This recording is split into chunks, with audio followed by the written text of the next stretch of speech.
Welcome to the study guide on George Washington's presidency.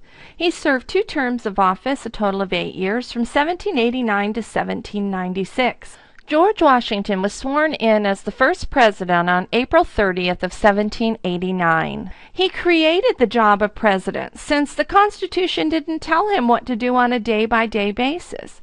It gave his powers, but it didn't tell him what to do when he walked into the office for the first time.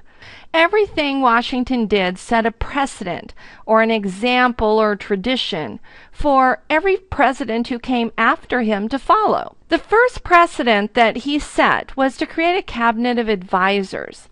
He picked men that he respected, that he felt were educated and knowledgeable, and that he trusted.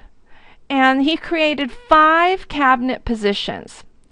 Thomas Jefferson became the Secretary of State, Alexander Hamilton, the Secretary of Treasury, Henry Knox, the Secretary of War, Edmund Randolph became the Attorney General, and Samuel Osgood became the Postmaster General. Every president since Washington has had a cabinet of advisors. Of course, the size of the cabinet is much larger than it was. We also had a new Congress that had work to do. They faced several problems in their first session. First of all is they needed to create a Bill of Rights. The Bill of Rights was promised to the Anti-Federalists in exchange for their agreement to ratify the Constitution. James Madison was chosen to write it, and he used ideas from the English Bill of Rights, from the philosopher John Locke, and he used information from George Mason's Virginia Declaration of Rights. Their second problem was to create a court system. Well, Article 3 told us that we would have a Supreme Court. It did not give specific detailed information on how to set up the court system, so one of the earliest things that Congress did was to pass the Judiciary Act of 1789. This gave detailed information on how our courts would be organized. It also specified that we would have 1 Chief Justice, and at that time 5 Associate Justices. But for at least the last 50 years, we've had a steady 9. And I think it's probably going to stay that way for quite a while. John Jay was selected as the first Chief Justice of the Supreme Court. Alexander Hamilton, as the Secretary of Treasury, had one of the toughest jobs. His job was to find a way to pay off America's war debt. During the American Revolution, the government of America had sold war bonds, also known as treasury bonds. And a bond is like a promissory note.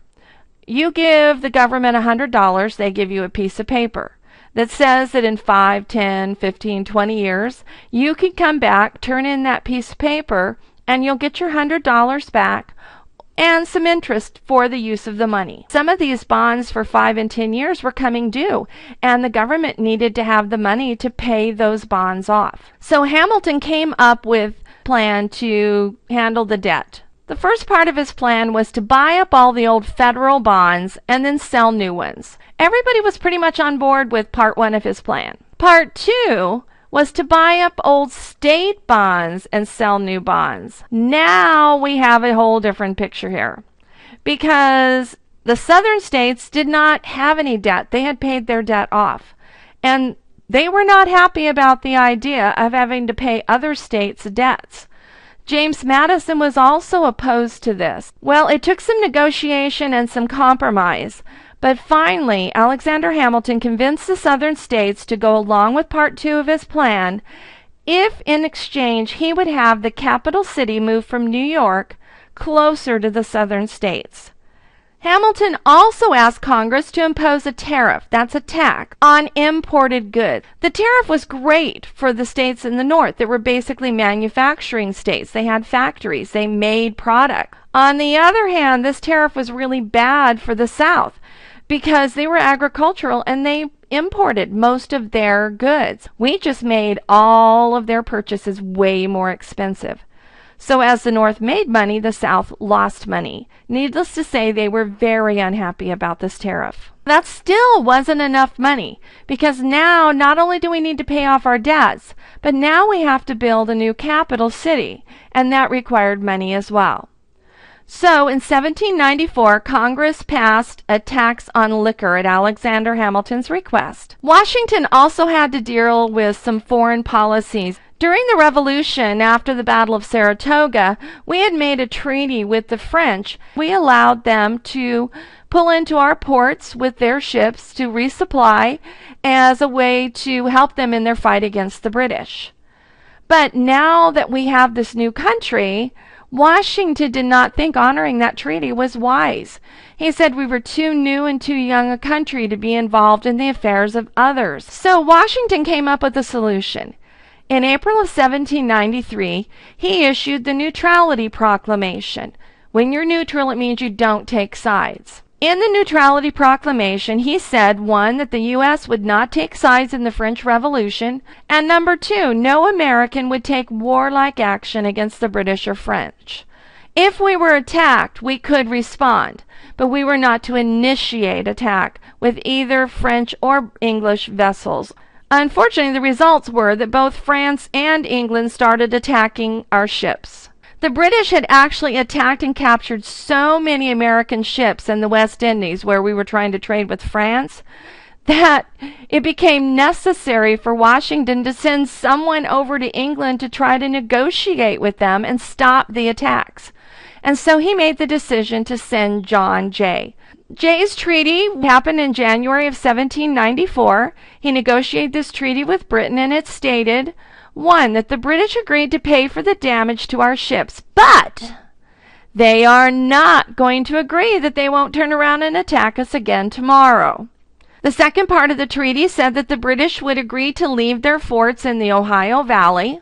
And lastly, that the Americans agreed to pay their Revolutionary War debts. Many people in Congress and throughout the country thought that this treaty was way too easy on Britain. It really didn't solve anything, except to give us a little money for some of the damage that had been done to our ships. But Washington desperately wanted to avoid war. I mean, we'd been fighting the American Revolution for years, and the last thing he wanted was to have to deal with another war.